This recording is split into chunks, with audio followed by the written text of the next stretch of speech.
Class second year کے عزیز کیڈرس، السلام علیکم۔ آج سے ہم اپنے باقاعدہ ویڈیو لیکچر کا آغاز کر رہے ہیں اور ہم اپنی اردو کتاب کے حصے نثر کے پہلے سبق مسلمانوں کے قدیم طرز تعلیم سے اپنا آغاز کریں گے، لیکن سب سے پہلے ہم اس کے مصنف کے بارے میں پڑھیں گے تاکہ ہمیں اس کے فکر و فن کا اندازہ ہو اور آگے سبق کی سمجھنے میں ہمیں آسانی ہو۔ عزیز طلبہ، مولانا شبلی نعمانی اردو ادب میں مورخ یعنی تاریخ دان، سوانح نگار، مضمون نگار اور شاعر کے طور پر مشہور ہے۔ مولانا شبلی نعمانی کا شمار اردو نثر کے عناصر خمسہ میں ہوتا ہے، یعنی وہ 5 بڑی شخصیات جن پر اردو نثر کی عمارت قائم ہے، ان میں مولانا شبلی نعمانی بھی شامل ہیں۔ مولانا شبلی نعمانی کے بارے میں مشہور ہے کہ وہ اردو ادب کا وہ کون سا ادیب ہے جو ایک ہنگامے میں پیدا ہوا اور دوسرے ہنگامے میں وفات پائی۔ یعنی ایک ہنگامے میں پیدا ہونا سے مراد ہے کہ مولانا شبلی نعمانی کی ولادت جنگ آزادی 1857 میں 3 جون سن 1857 کو یو پی کے ضلع اعظم گڑھ کے گاؤں بندول میں ہوئی، جبکہ وفات پہلے جنگ عظیم کے موقع پر 1914 میں 18 نومبر 1914 میں ہوئی۔ اپنے سبق کا باقاعدہ آغاز کرتے ہیں۔ یہ سبق بنیادی طور پر جس کو عام طور پر ہم تعارف مصنف کے نام سے جانتے ہیں، یہ اصل میں مصنف کی شخصیت اور فن کا مطالعہ ہوتا ہے، جو کہ ادب میں تحقیق اور تنقیدی مضمون یا شخصی مضمون کہلاتا ہے۔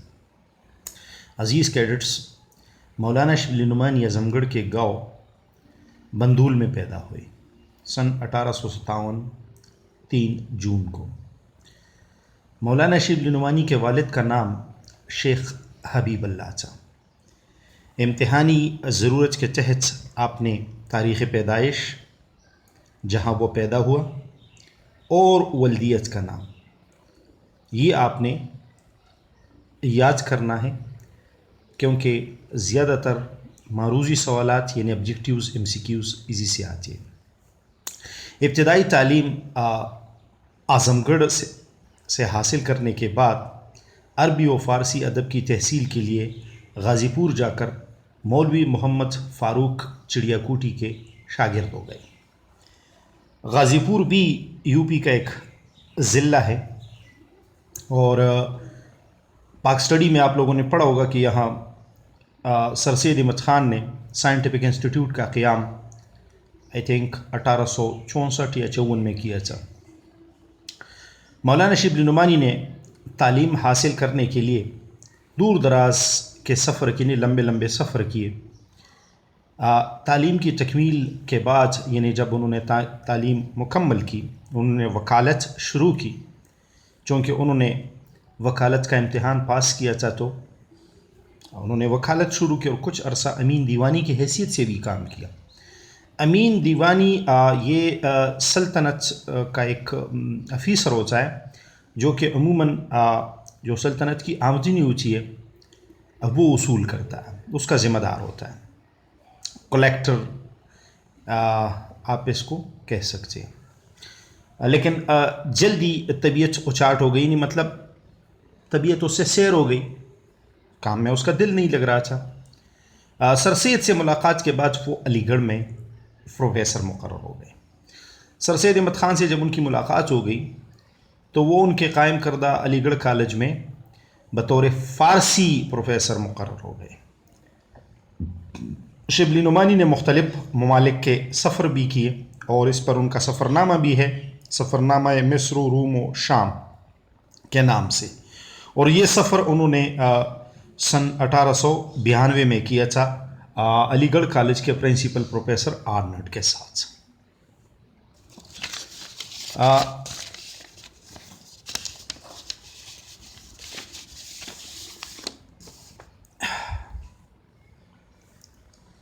علی گڑھ کالج سے علیحدگی کے بعد یہ سن 1898 میں وہ علی گڑھ کالج سے جب سر سید احمد خان کی وفات ہوئی تھی اس وقت علی گڑھ کالج سے علیحدگی یعنی جدا ہونے کے بعد انہوں نے دارالمصنفین کی بنیاد رکھی۔ دارالمصنفین یہ انہوں نے 1913 میں قائم کیا تھا۔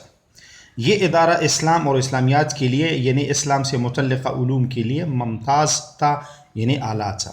شبلی نعمانی ایک نابغہ روزگار ہستی تھے۔ نابغہ مطلب غیر معمولی ذہانت رکھنے والے کو کہتے یعنی ایکسٹرا آرڈنری جینیس۔ وہ بیک وقت یعنی ایک ہی وقت میں شاعر بھی تھے، مورخ بھی تھے، تاریخ دان بھی تھے، سوانح نگار بھی تھے۔ سوانح سانحہ کی جمع ہے، واقعے کو کہتے تو سوانح نگار یعنی واقعہ لکھنا یعنی کسی کی زندگی کے واقعات لکھنا، اپنی یا کسی اور کی زندگی کے واقعات لکھنا۔ انشاء پرداز انشاء مضمون کو کہتے یعنی مضمون لکھنے والا۔ مفکر یعنی جس طرح علامہ اقبال ہمارے مفکر شاعر کہلاتے، اسی طرح مولانا شبلی نعمانی بھی سوچ و فکر کے مالک تھے اور مصلح تھے یعنی اصلاح کرنے والے تھے۔ وہ سر سید کے ادبستان سے وابستہ تھے۔ سر سید کے ادبستان کو عام طور پر ہم علی گڑھ تحریک یا ان کی اصلاحی تحریک کے نام سے جانتے ہیں، لیکن ان کا اسلوب لکھنے کے انداز کو کہتے ہیں سٹائل، لیکن ان کا اسلوب اور طرز بیان یعنی بیان کا جو انداز تھا وہ منفرد تھا، الگ تھلگ تھا۔ اپنی تحریر میں تشبیہات تشبیہ کی جمع ہے، سمیلی اس کو انگریزی میں کہتے ہیں۔ اس کی تعریف آپ کو پتہ ہے کہ کسی ایک چیز کو کسی خاص خوبی یا خامی کی بنیاد پر کسی دوسری چیز کے مانند قرار دینے کو تشبیہ کہتے ہیں، اور استعارات کا بخوبی استعمال کرتے تھے اچھی طرح۔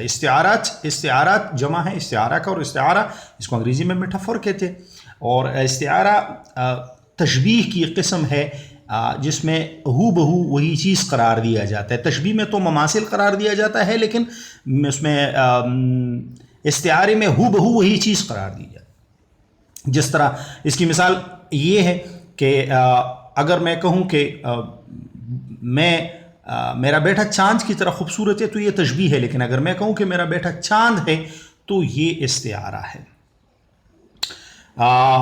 ان کی عبارت مختصر یعنی اختصار والی اور پرجوش ہے۔ چونکہ وہ عالم تھے تو عالم بنیادی طور پر پرجوش لہجے والا ہوتا ہے، تو ان کا انداز بھی پرجوش تھا۔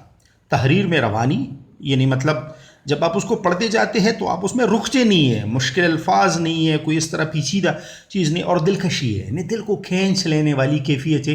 جب آپ اس کو پڑھتے جاتے ہیں تو بندہ کہتا ہے کہ میں پڑھتا ہی جاؤں۔ وہ اپنی بات کو منطقی استدلال یعنی ختمی دلائل کے ساتھ، اور عقلی دلائل یعنی عقل سے، دلیل کی جمع ثبوت کو کہتے ہیں، مطلب عقل سے دلیل دینا سے ثابت کرتے ہیں۔ ان کو اردو کا پہلا مورخ ہونے کا اعزاز حاصل ہے، یعنی اردو کا پہلا تاریخ دان ہونے کا اعزاز ان کو حاصل ہے۔ یہ آبجیکٹیو سوال میں بھی آ سکتے ہیں کہ اردو کا پہلا تاریخ نگار کون ہے، تو اس کا جواب کہ اردو کا پہلا تاریخ نگار مولانا شبلی نعمانی ہے۔ ان کی تاریخ نگاری کی بنیاد تحقیق اور سند پر ہے۔ لازمی طور پر تاریخ، تحقیق، تنقید، تقلید یہ ایسی چیزیں ہیں جس میں سند، ثبوت اور تحقیق یعنی ڈھونڈ ڈانڈ تلاش یہ بنیادی چیز ہے۔ ان کا سب سے بڑا کارنامہ سیرت النبی صلی اللہ علیہ وسلم۔ سیرت النبی یہ ایک کتاب کا نام ہے، یہ مولانا شبلی نعمانی کا سب سے بڑا کارنامہ ہے۔ یہ انہوں نے تقریباً 6 جلدوں میں یہ کتاب ہے، اور اس کا خاکہ انہوں نے تیار کیا تھا، جس کی 2 جلدیں انہوں نے لکھی ہوئی تھی، اور باقی جو 4 جلدیں تھیں وہ ان کی وفات 1914 میں جب انہوں نے وفات پائی تو ان کے جو شاگرد تھے سید سلیمان ندوی، جو ندوۃ العلماء سے ان کا تعلق تھا، ندوۃ العلماء بھی مولانا شبلی نعمانی کا قائم کردہ ایک ادارہ تھا، اسی سے فارغ التحصیل تھے تو انہوں نے وہ بقیہ جلدیں جو خاکہ انہوں نے ترتیب دیا تھا اسی کو آگے چلایا اور وہ مکمل ہو گیا. اگرچہ وہ اس تصنیف کو اپنی زندگی میں مکمل نہ کر سکیں اور ان کی وفات کے بعد ان کے ہونہار یعنی لائق شاگرد سید سلیمان ندوی نے ندوی اس لیے کہ وہ ندوۃ العلماء سے فارغ التحصیل تھے، اس کی تکمیل کی نہیں، مکمل کیا. آپ کو یاد رہے کہ سیرت النبی صلی اللہ علیہ وسلم 6 جلدوں پر مشتمل ہے، جس کی 2 جلدیں مولانا شبلی نعمانی نے خود لکھی تھی اور 4 کا خاکہ تیار تھا، لیکن انہوں نے زندگی نے ساتھ نہ دیا، وفات پائی، اور باقی جو جلدیں تھیں 4 وہ ان کے شاگرد سید سلیمان ندوی نے تھے.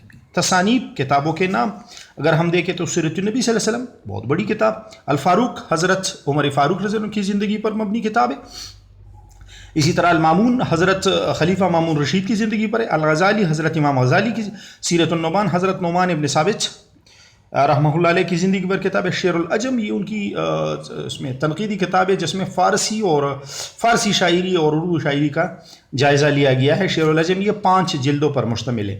اور سفرنامہ مصر و روم و شام یہ بھی ان کی کتاب ہے. اسی طرح موازن انیس و دبیر یہ بھی 2 شاعروں کا انہوں نے تقابلی جائزہ لیا ہوا ہے، تنقیدی کتابیں، تو یہ بھی ان کی ایک کتاب ہے. عزیز طلبہ،